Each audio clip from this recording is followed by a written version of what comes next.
الذي نحمده ونستعينه ونستغفره ونعوذ بالله من شرور انفسنا وسيئات اعمالنا من يهده الله فلا مضل له ومن يضلل فلا تجد له وليا مرشدا أشهد بأنه لا إله إلا الله وحده لا شريك له نشهد أن محمدا عبده ورسوله بلغ الرسالة وأدى الأمانة ونصح الأمة وكشف الله به الأمة تركنا على محجة البيضاء ليلها ونهارها سواء لا يزيغ عنها إلا هالك اللهم صل وسلم وبارك على هذا النبي الكريم وعلى آله وأصحابه وسلم تسليما كثيرا أما بعد عباد الله أوصيكم ونفسي بتقوى الله عز وجل يقول الله سبحانه وتعالى في محكم تنزيله إنا نحن نحيي الموتى ونكتب ما قدموا وآثارهم وكل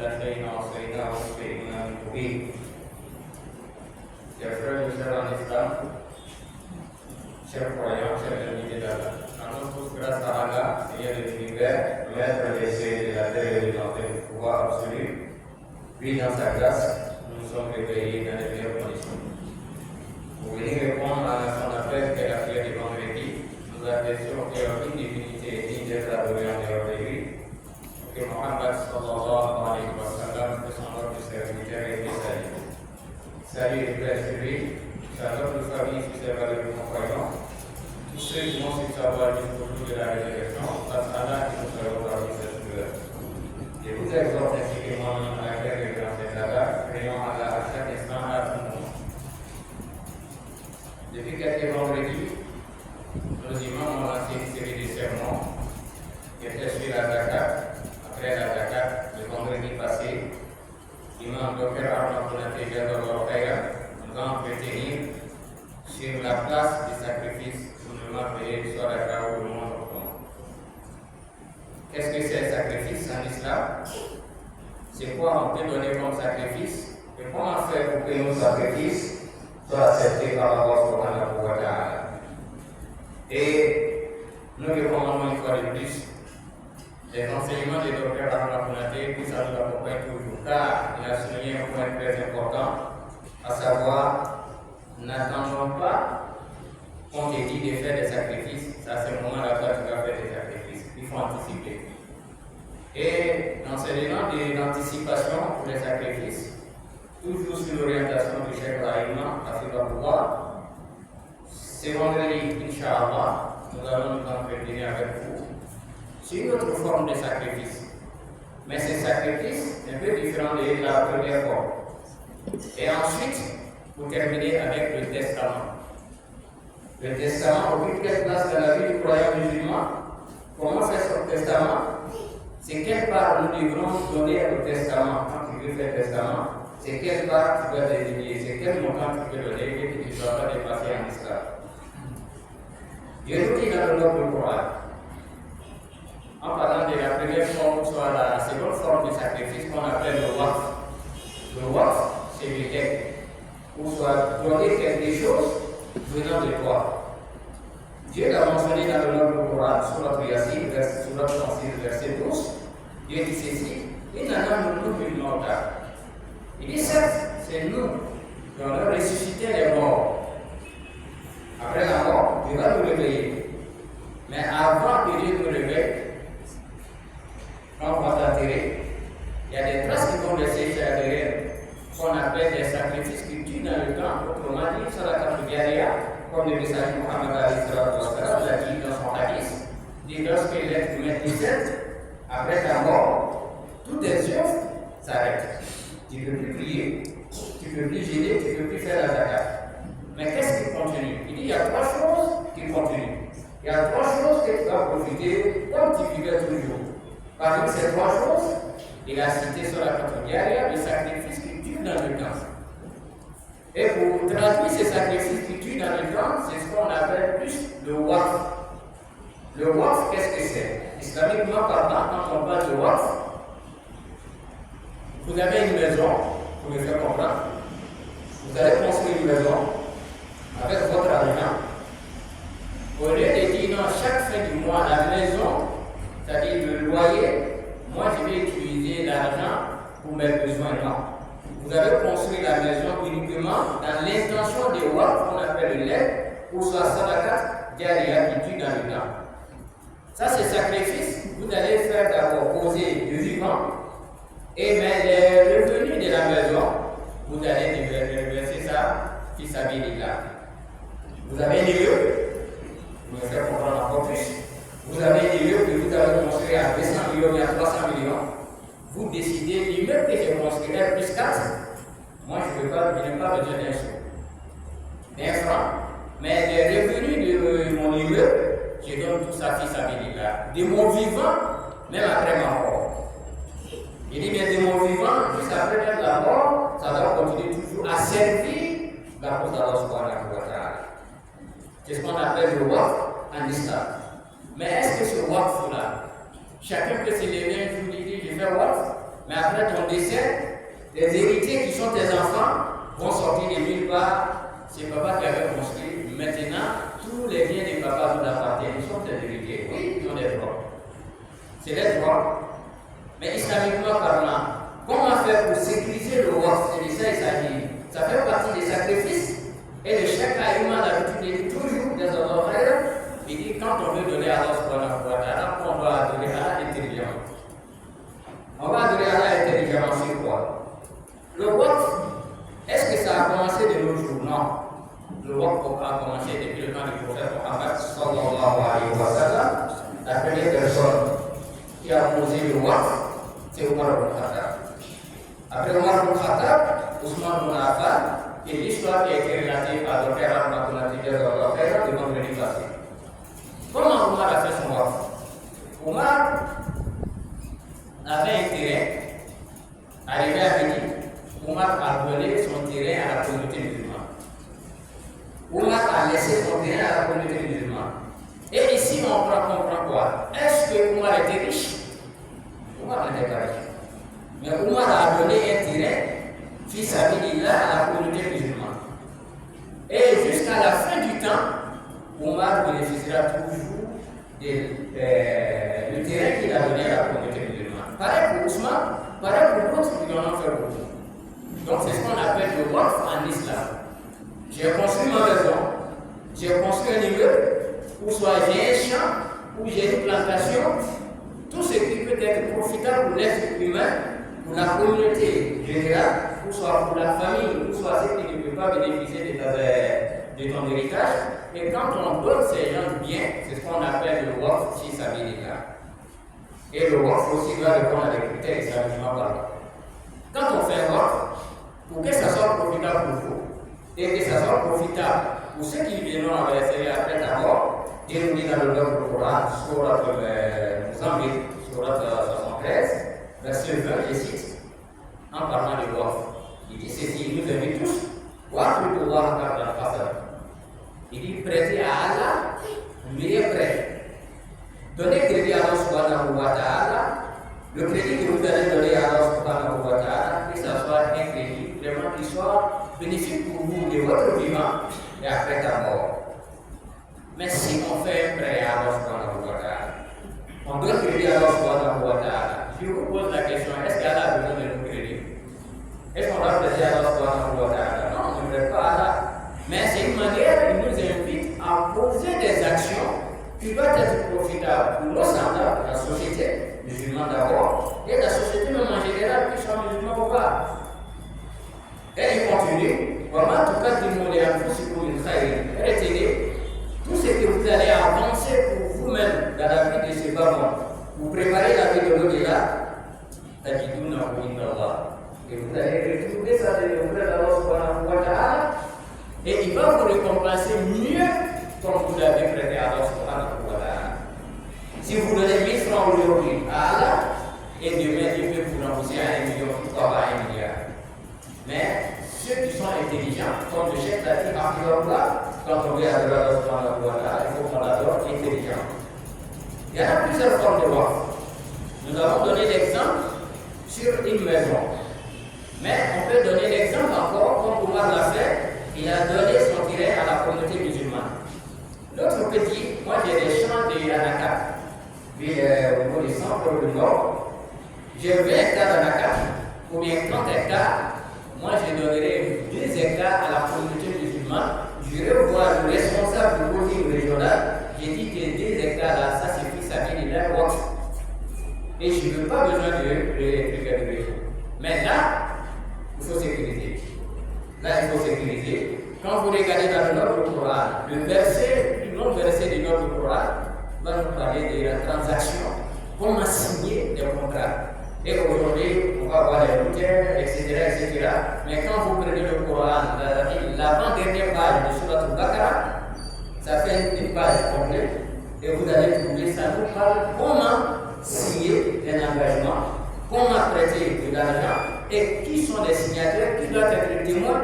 Et sa partie de là, le musulman va se rappeler à chaque fois. Quand tu veux donner à Allah, il faut que ça soit signé devant des notaires. Et les imams sont témoins. Et les gros personnalités du pays sont témoins. Pourquoi? D'autres ont donné des terrains. D'autres ont donné des terrains à la communauté musulmane. Priez ici.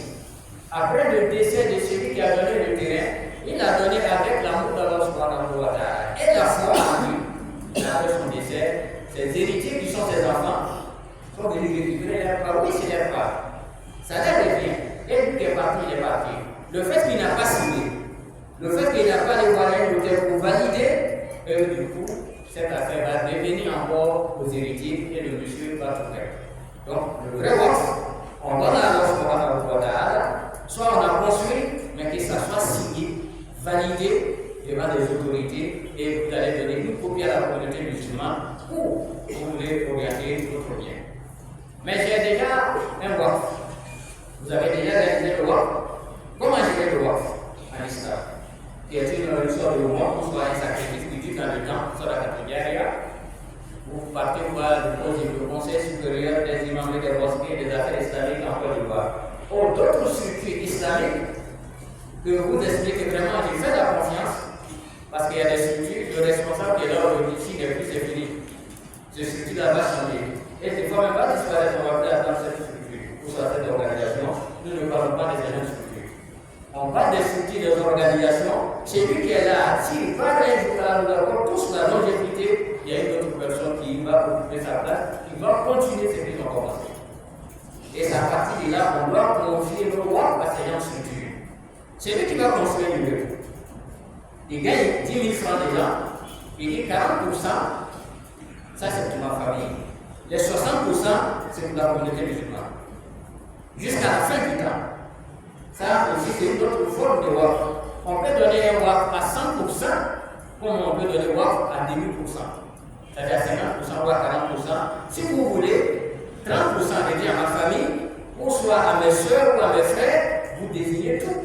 Et les 70% doivent être reversés à la communauté musulmane. Donc ça c'est une autre forme de WAF. Chers frères et sœurs en islam, le WAF est recommandé en islam. Pourquoi faire un WAF? C'est pour préparer d'abord la vie de l'au-delà. C'est pour assurer la vie de l'au-delà. Le prophète alayhi salatu wa salam, un jour, il était avec les compagnons, il leur posa la question que entre vous et vos héritiers, c'est-à-dire votre argent que vous allez laisser à vos héritiers, vous préférez quoi? Et les compagnons, ils étaient un peu confus au niveau de la réponse. Ce n'était pas clair.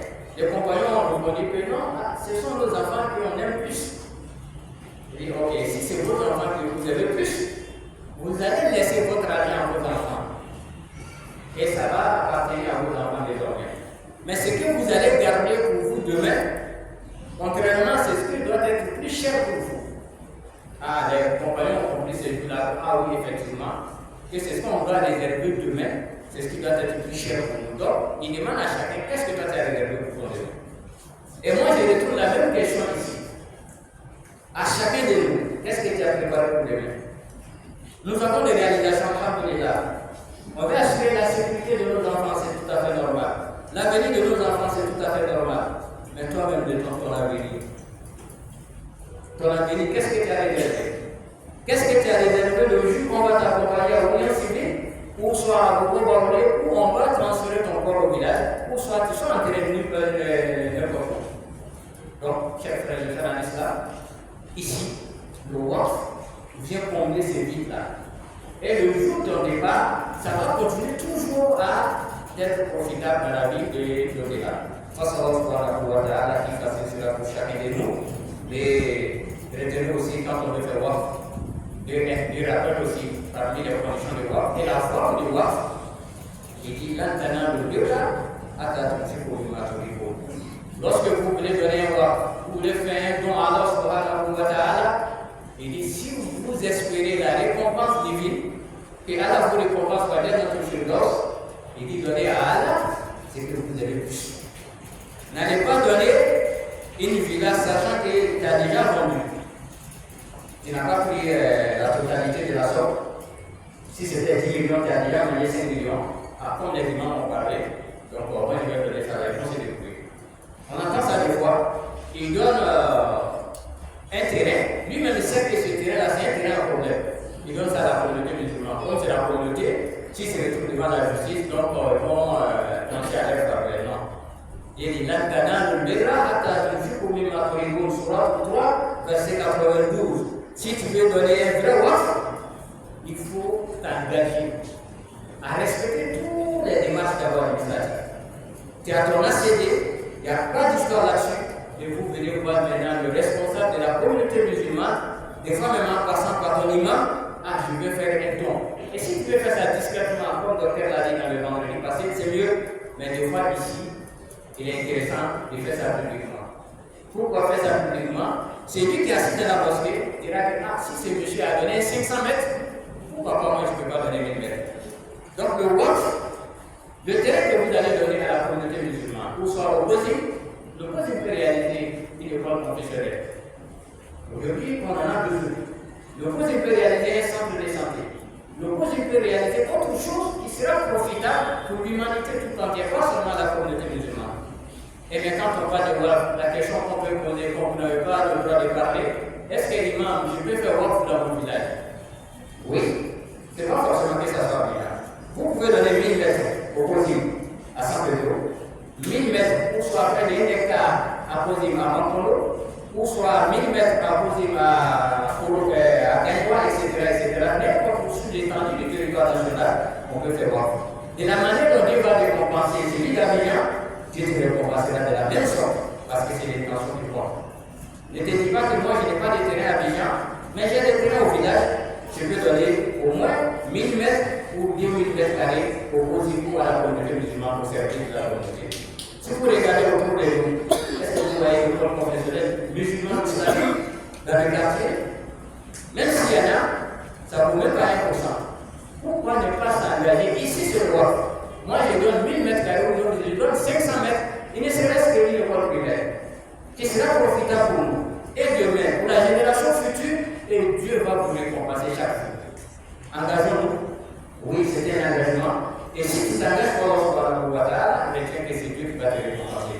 Face à Allah subhanahu wa ta'ala, ceux qui ont déjà pris les chansons, ou soit qui ont déjà pris l'idée, qui ont déjà posé des actions de WAF, Allah récompense chacun à la dimension de sa générosité. Et ceux qui sont en cours, face à Allah subhanahu wa ta'ala, qui essaient de plus vite, pour que la communauté musulmane puisse profiter au maximum.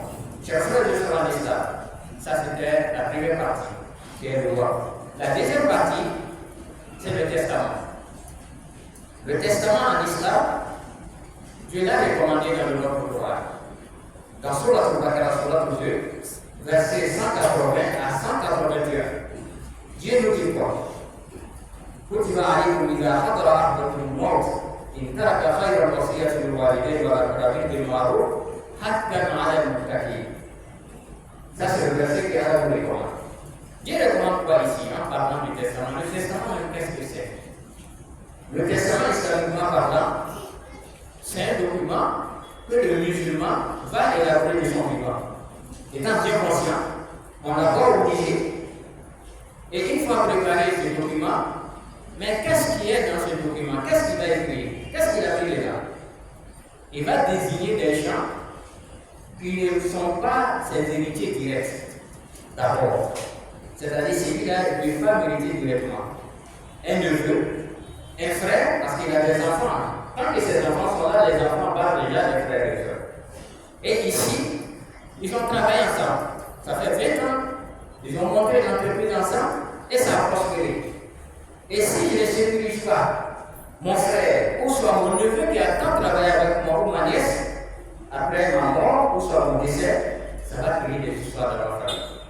Et aujourd'hui, surtout les vendredis, si vous vous rendrez dans les palais de justice, c'est car on en entend beaucoup, tellement, mais surtout dans la communauté musulmane. Or, le musulman, c'est celui qui ne veut pas se retrouver devant ces juridictions. Pour ne pas dire quoi que ce soit, mais seulement pour te dire, dans le nom du Coran, tout est étranger. Le prophète a beaucoup mis l'accent là-dessus lorsqu'il parle de l'héritage. Mais ici, le testament vient nous aider. Aider la société musulmane et la société ivoirienne à trouver réponse à pas mal de questions. Est-ce que mon neveu a droit à mon héritage? Un jour, dans le verset, Dieu recommande d'abord à chacun de nous à établir son testament. Quand on dit établir son testament, beaucoup pensent que le testament est lié à la mort. Le testament n'est pas lié à la mort. On peut préparer son testament 40 ans après, ou bien 60 ans, 60 et plus que ça, et que nous avons encore. Mais ici, Dieu recommande d'abord aux croyants, si c'est lui qui a la crainte de Dieu, de préparer son testament. Le prophète a à ce sujet, hadith rapporté par Allah ibn Umar, قال رسول الله صلى الله عليه وسلم قال ما حق المسلم له شيء يوصى فيه يبيت ليلتين الا ووصيته مكتوبه عنده. Il dit le musulman, il espère un jour qu'il va se retrouver auprès d'Allah subhanahu wa ta'ala et qu'il ne peut pas laisser d'histoire dans sa famille, des conflits derrière lui, ne peut pas passer des nuits, il dit bien des nuits ou soit 48 heures, sans réviser, actualiser son testament. Quand on dit ça, on dit l'imam qui nous a fait aujourd'hui à réfléchir tout à la mort. Oui, on a pensé à la mort, mais parce que ce n'est pas la mort qui nous inquiète. C'est après la mort qui nous occupe plus. Qu'est-ce que tu vas laisser derrière toi? Qu'est-ce que tu as avancé pour toi? Pour ton Dieu. Un jour, le prophète Mohammed qui est la deuxième question, le testament dont il parle aujourd'hui là, c'est à qui on peut désigner dans notre testament qui doit bénéficier de notre argent. Un jour, le prophète allait rendre visite à un de ses compagnons, et ça, ça se portait pas bien. Ça, qui se portait pas bien. Et le prophète va aller rendre visite à un de ses compagnons. Et ici, arrivé ce Jacques, il échangeait avec le Jacques, et ça a dit, comme il s'agit de Dieu, comme vous avez enseigné le testament, moi, je vais donner toute ma fortune. Mon argent, je laisserai tout ça dans mon testament. Mais quelle est la réponse du prophète pour dire qu'il va aboutir la part du testament pour soi, qu'est-ce qu'on va donner en termes de testament où on ne doit pas dépasser? Il dit à ça, il dit c'est bien, mais ce que tu donnes là, on ne donne pas tout en question du testament. On ne donne pas tout au profit de celui qui ne doit pas t'hériter. Donc, du coup, ça va changer. Ça, depuis le message à l'Islam, pour les Rasulallah, à source, je vais donner un tiers. Et le prophète va dire quoi? Sa source, qu'est-ce? Il dit d'accord pour un tiers, mais quand même, un tiers, c'est trop. C'est beaucoup. Et ici, il va maintenir un tiers, mais il dit toujours à ça qu'un tiers, là, c'est encore beaucoup, mais vous pouvez vous limiter à ça.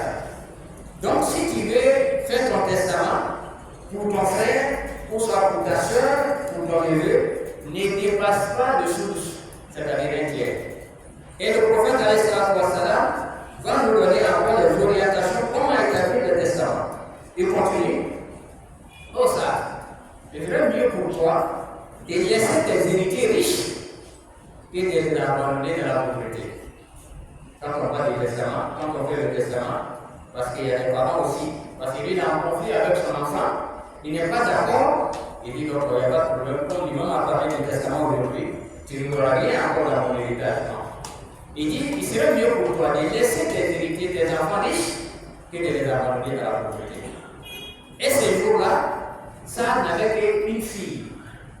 Ce jour-là, ça n'avait qu'une fille, lorsque le prophète enseignait ça. Mais le prophèt est décédé avant ça. Le prophète est décédé avant ça, ça a continué à sa vie. Donc pour dire, quand on veut faire un testament, on ne dépasse pas un tiers. Et si vous voulez un tiers, là, vous partagez ça à qui vous voulez donner. Mais on ne partage pas son argent de son vivant et on ne peut pas faire son héritage de son vivant étant musulman. Et quand on fait un testament, est-ce qu'on se limite seulement à ces papiers et les habillements?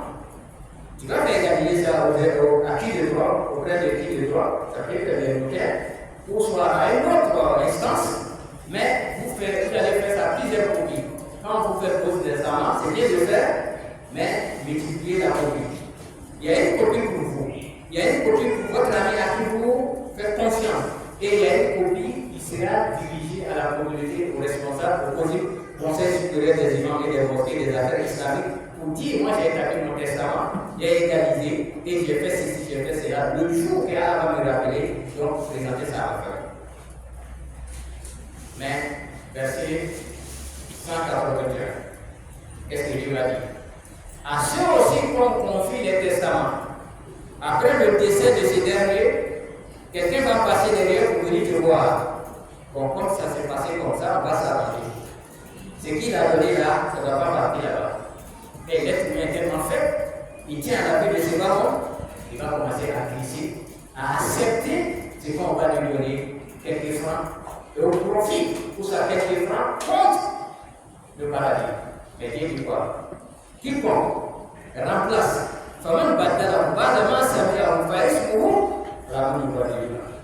il dit celui qui va remplacer ce que Allah a établi, Allah a écrit. Il dit retient que Allah t'observe. Allah t'attend autrement. Tu as déjà établi, tu as signé, égalisé, tu as donné une copie à 3 personnes et ces 3 personnes vont passer derrière pour dire non, t'aider, donc vous allez nous donner les copies. Des fois on demande des testaments, on dit non, on n'a pas récupéré des testaments. Monsieur, si ta femme part avant toi, elle a laissé des testaments, tu as l'obligation de présenter le testament. Madame, si le mari part avant toi, alors nous avons toute la probabilité, tu as l'obligation de présenter la copie du testament. Et si vous ne présentez pas, et ça serait le prix de votre enfer, alors vous la préférez. L'enfer appartient à notre droit. Mais Dieu n'aime pas ces gens de trahison et Dieu est ferme là-dessus. Donc quand vous regardez le droit, ou soit l'héritage, Dieu ne joue pas avec. Et Dieu a tout tranché dans notre droit. Et nous prenons Allah qui nous donne la bonne compréhension et qui nous dit sans cesse sur le droit chemin. Et nous prenons Allah vraiment qui nous apporte tous à chacun de nous la longévité et la santé. Chers frères et sœurs en islam, tel est le waqf, sacrifice du Dieu dans le temps, égalité, allez pour donner ce que vous devez à Allah aux responsables religieux de votre religion pour soit juif. Et ensuite, quand on parle du testament, que chacun se souvient régulièrement. Est-ce que moi j'ai rédigé mon testament aujourd'hui? Le testament n'est pas lié à la mort. Comme je l'ai dit tout à l'heure, ça, pour la Boubakas, a demandé au messager de cela. Pourquoi il demandait?